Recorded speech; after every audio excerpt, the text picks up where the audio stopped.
popcorn. You making popcorn? Uh-huh. I only eat popcorn at the movies. Well, I'm getting ready to watch a video. The horror genre is different from other forms of storytelling. Normally you have the hero's journey, an aspiring tale with rising action, falling action, and a nice ending where the hero gets the girl, saves the day, and everyone lives happily ever after. On the other hand, you have horror. The basic framework of storytelling is still there, rising action, falling action, etc., but they are instead made to incite the viewer with dread, terror, and fear. Now that it's fall, it's the perfect time to cover some of the things that make some horror movies very, very good, while also shouting out some of my favorites. I should also mention that no matter how much I love it, a lot of horror films still scare me to death. Jacob's Ladder made me dream about heads spinning at Mach 1000. Not a great dream, mind you. Perhaps even a nightmare. Horror movies and thrillers come with their own variety of charm and visuals. Perhaps you want a scary movie with a dark fall setting? Well, there are plenty of those. Take, for example, the classic Halloween. I bet there are more. Maybe Leprechaun in the Hood, but don't quote me on that. Maybe instead you want a scary movie with a bright, sunny setting that doesn't limit the horrors seen in the film. Even though I love horror, I'm not always the best with it. Ironically, this is coming from the guy that thought Paranorman was freaky. That makes it really embarrassing to show friends or family horror movies that you think will be terrifying, only for them to go, "Dude, this is literally child's play." I must admit that child's play doesn't really scare me out of my socks, but who knows? There could be someone deadly afraid of dolls somewhere out there. They must be terrified of Greta Gerwig's new masterpiece. Back to spooky scary movies that will have you clutching a cross while you try to sleep. The Exorcist is a really good film about religion and belief and so on, but it can also be really funny at times. Your mother sucks cocks in hell, Karen. This is a great tried and true charm about horror movies. Even if you don't really get scared by a movie, it overall still is pretty goofy. 25% of Silence of the Lambs is some of the most quotable lines you can get out of a cannibal crime thriller. One of my favorites being, "Oh wait, was she a great big fat person?" Very good movie. Hate the butterflies in it though. A childhood favorite of mine is the 2003 Haunted Mansion. I have probably watched this movie about 200 times over the course of my life, and it has the most over-the-top Butler performance and a great Eddie Murphy performance as. Well, I'm Jim Evers of Evers & Evers Real Estate. I love that movie to death, and whenever the scene with all the zombies came on, I would run behind my aunt's couch until it was over. Another example of goofiness in horror is Jacob's Ladder, where halfway through the movie, Jacob gets robbed by Santa Claus.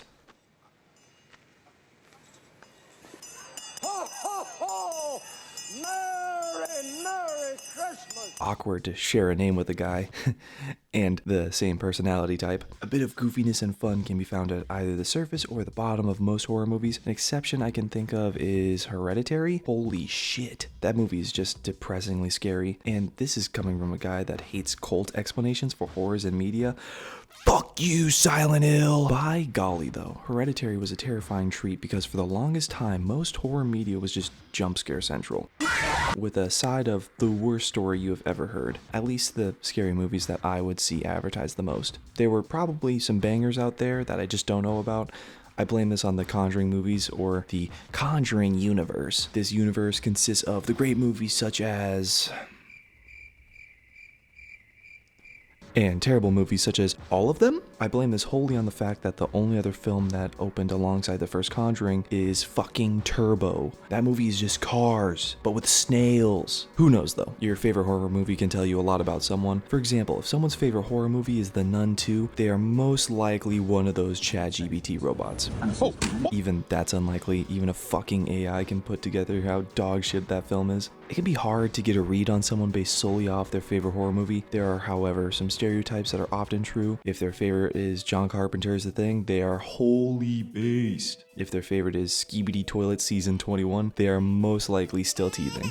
The list goes on and on. It's like there's a horror movie for everyone. What I'm saying is, take your grandma to see Terrifier 2. She'll die for it, I promise. Terrifier 2 also has the most realistic depiction of a gamer in that movie. Feels like many were seen on that day. Most scary films don't even need the whole film to be scary for it to be your favorite film. All it needs is just one scene. Thumbs up, thumbs up. Nope is a great example of this because most of the movie is either a great western or a great thriller, with the exceptions of the Gordy scenes and the scene with the UFO. I still think about the UFO scene to this day because of just how fucking terrifying it is. This scene also flips the entire movie on its head, going from a UFO chasing movie to one of the coolest movies I got to see in theaters. Jordan Peele is great at horror. Ari Aster too. That guy is 3 for 3 on scary films, and the last one was about mommy issues, and it's still a nail biter. Let's not forget about Robert Eggers too. That guy made The Witch and The Lighthouse, both of which are great at giving some good ass spooks. Then he said, "Fuck it," and made The Northman? I haven't even covered slashers yet! Oh, slasher films are so important to horror. My favorite slasher has got to be Scream because of how good it balances the horror and the silliness. Look behind you. Look behind you. Turn around. Behind you.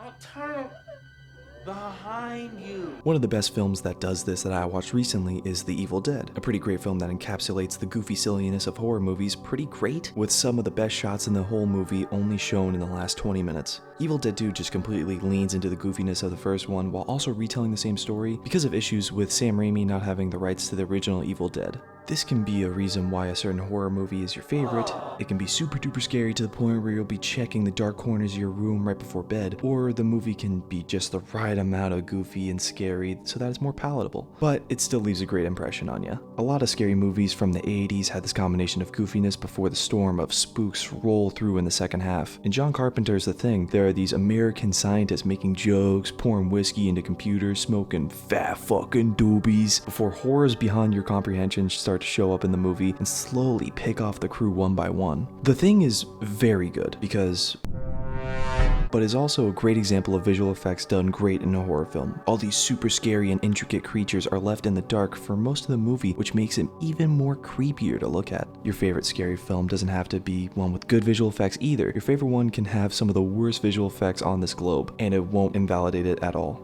It could add another layer of goofiness to the movie, or give it some real wacky visuals. One of my favorite examples of this is not only the funniest horror film I've ever seen, but is also an excuse to cover horror films that are from across the Pacific.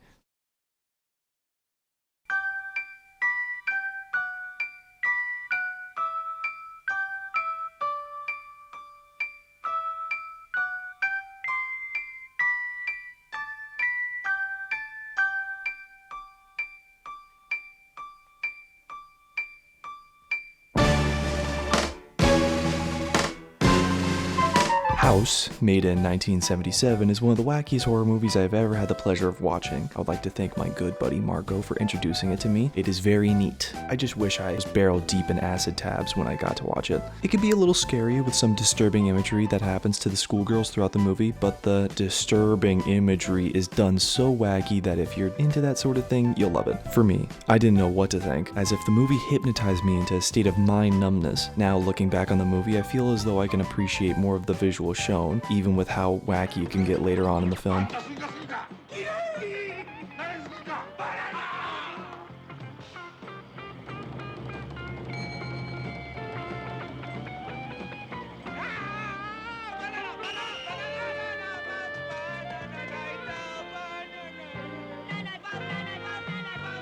Also, fun fact, my buddy Declan watched the film just because a girl told him to.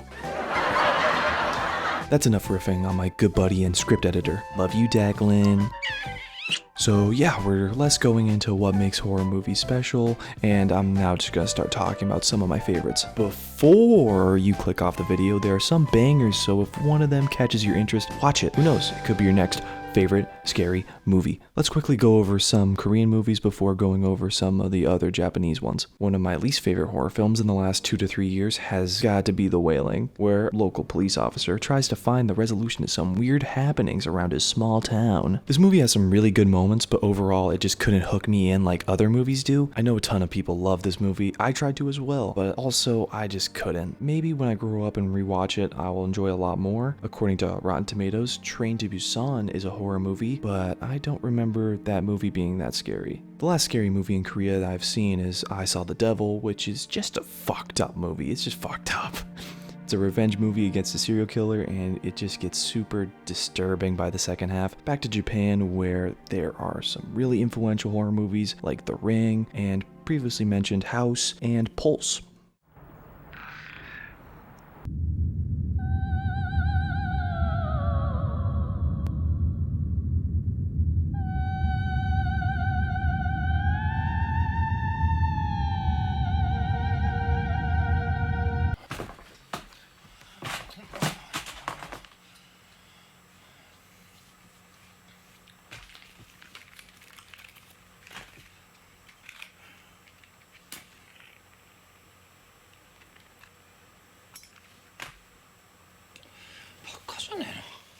Pulse has some of the best visuals I've ever seen in a horror film, but it also has some great commentary on the separation of people. Definitely a great movie to watch in the dark. Don't forget to get all cozy and grab some snacks, that's also essential. My favorite scary movie is actually done by the same director of Pulse. Love you, Mr. Kiyoshi Kurosawa.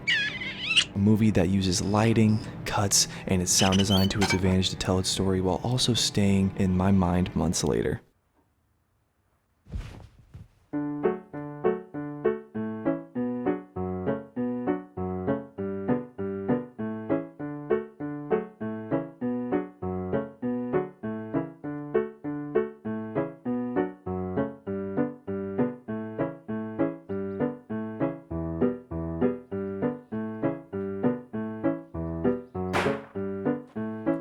Cure is a movie that I simply cannot stop recommending people. It involves hypnosis and a maniac who's convincing people around Japan to commit murders, all while a detective is trying to solve the case. The film is about how close people are to committing acts against humanity, how under a facade of conformity, compliance, and fake smiles, there are people right next to you, one step away from opening a door to violence. Koji Yakusho and Masato Hajiwara make this movie. Their performances carry the main conflict throughout the film and keep you asking the question of if the detective Takabe can contain his rage and violence, or if he will simply become a conduit for the rage of others.